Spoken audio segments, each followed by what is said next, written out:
Ya, saya akan menjelaskan tentang algoritma Hypercube SCMD model.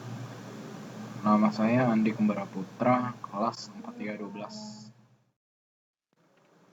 Oke, selanjutnya ini adalah gambarannya, yaitu diketahui P adalah prosesor yang bernilai 16 dan N adalah banyak data yang bernilai 18. Berikut ini adalah urutan dari datanya. Bisa kita lihat di sini. Datanya itu ada 18. Ini urutannya. Lalu kita lihat pada modelnya. Nah, ini adalah model dari atau gambaran dari Hypercube tersebut. Kenapa disebut Hypercube? Mungkin karena bentuknya seperti kubus. Ini bentuknya seperti dua kubus yang disatukan lalu dihubungkan masing-masing kubusnya. Di sini ada prosesor 0, prosesor 1, 2, 3, 4, 5, 6, 7. Lalu 5 ini dihubungkan pada 13. 1 dihubungkan pada 9. 0 dihubungkan pada 8. Begitupun prosesor-prosesor lainnya yang berjumlah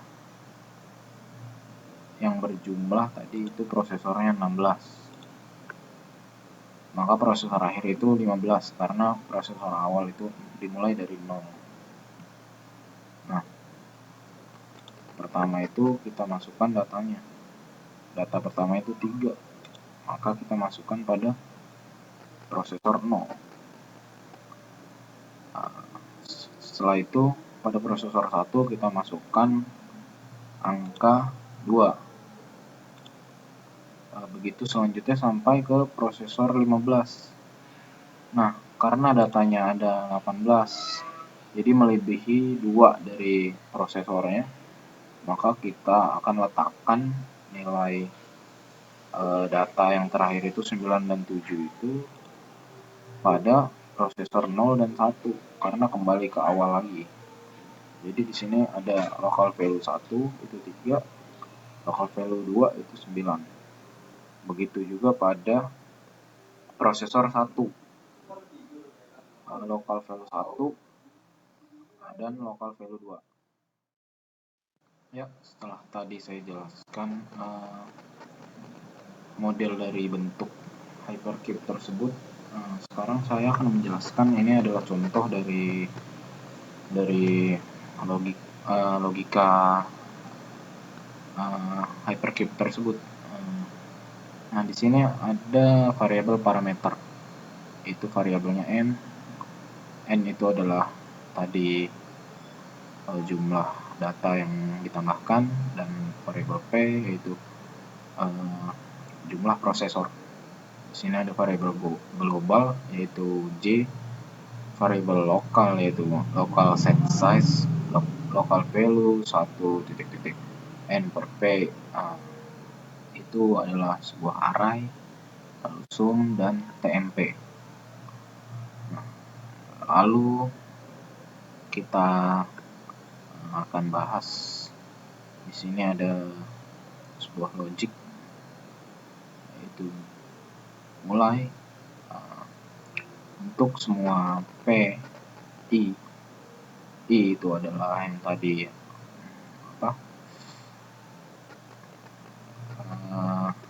prosesornya, yaitu prosesor keberapa,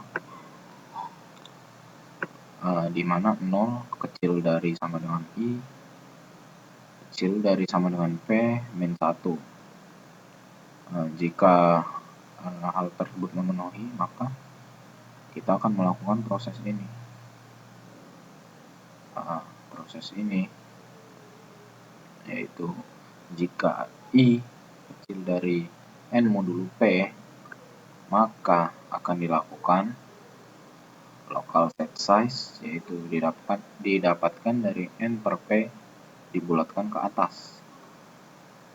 jika tidak memenuhi, maka local set size itu didapat dari N per P dibulatkan ke bawah. Nah, di sini akhir dari kondisi tersebut ya. Lalu di sini ada sum. Sum itu nilainya 0. Dan ini adalah akhir dari for yang di atas. Lalu kita akan melakukan for J. J ini didapat dari 1 ke N per P dibulatkan ke atas yang tadi itu. Lalu kita akan melakukan ke semua prosesor ke I, di mana 0 kecil dari sama dengan I, kecil dari sama dengan P min 1, maka kita akan melakukan local set size besar dari sama dengan J. Nah, ini adalah rumus dari mencari sum, yaitu sum yang lama ditambah local value ke J. J itu yang tadi variabel global. And if itu berarti if-nya berakhir di sini. Lalu N4 ditutup dengan N4 untuk yang ini, lalu N4 kedua untuk yang ini. Setelah itu ada lagi kondisi di mana for J itu didapat dari log P min 1 down to 0. Jadi log berapa itu di min 1 dia turun ke 0 sampai ke 0. Jadi misalkan J nya itu 3, ya log P itu jadi ada rumusnya di sini di bawah, yaitu 2 pangkat J. Jadi kalau J nya itu 3, 2 pangkat 3 yaitu 8.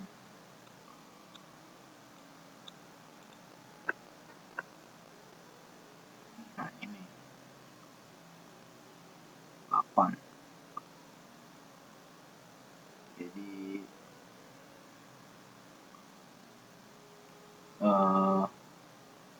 kita tulis di sini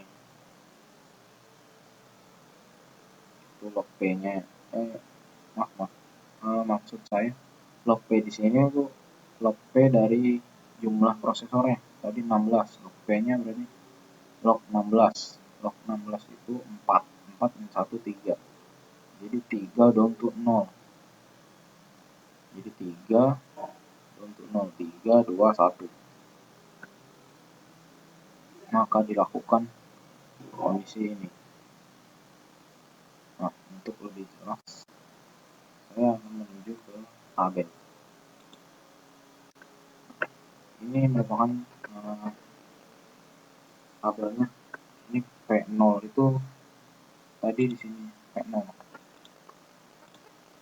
Nah, di sini ada P0 sampai P15. Ini merupakan semua prosesor.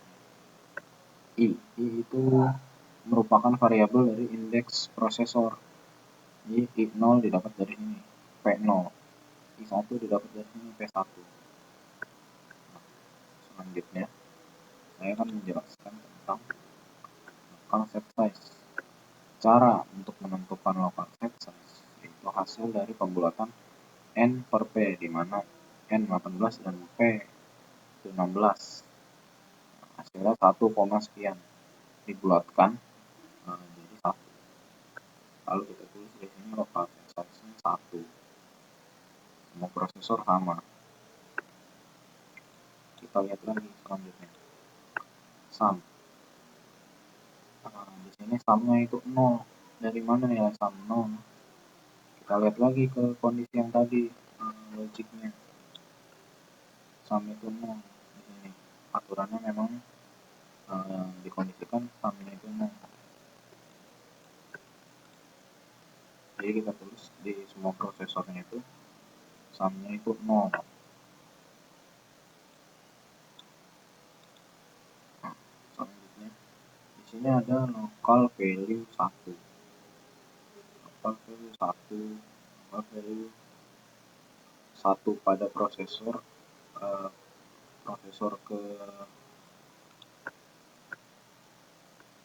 prosesor kedua,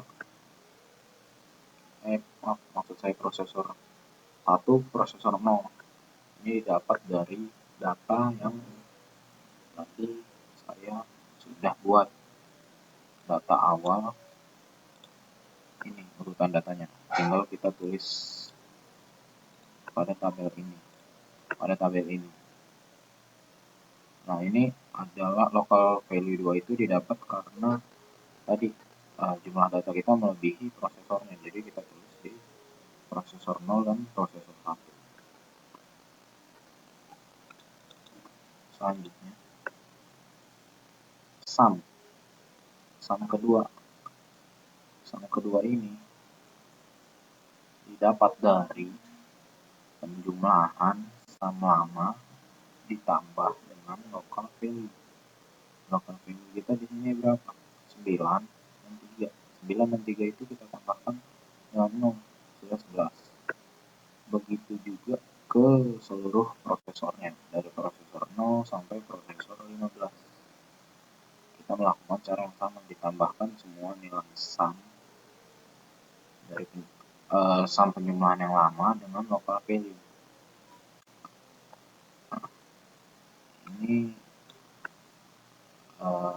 langkah terakhir dari logic yang tadi saya potong karena supaya untuk lebih jelas.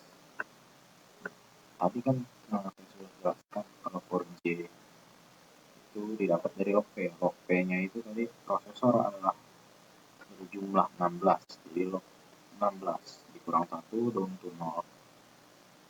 Misalnya itu 4 dikurang 1 sama dengan 3. Nah, didapat itu nilai J-nya 3, 2, dan 1. Nolnya nggak usah dihitung. Baru di sini kita akan mendapat nilai TMP dan sum melalui rumus ini. Ini aturannya, I kecil dari 2 pangkat J, lalu kita baru boleh melakukan proses ini. Untuk lebih jelasnya, kita lihat ke tabel ini. Ini TMP, ini sum yang tadi. Nah, untuk mencari TMP ini itu ini J3. Kita akan melakukan J3 dulu. Ini tabel J3. Jadi TMP-nya itu didapat dari J3. J sama dengan 3. Jadi nilainya itu P0 sama dengan P0 plus 8. Nah, 8 nih dari mana nih? 8. Dilihat lagi rumusnya. 2 pangkat 3. Tadi untuk kita dapat nilai I-nya itu 2 pangkat 3 karena J-nya itu 3. Jadi didapat hasilnya itu 8. P8. Kita lihat ke P8. Kita lihat ke P8 itu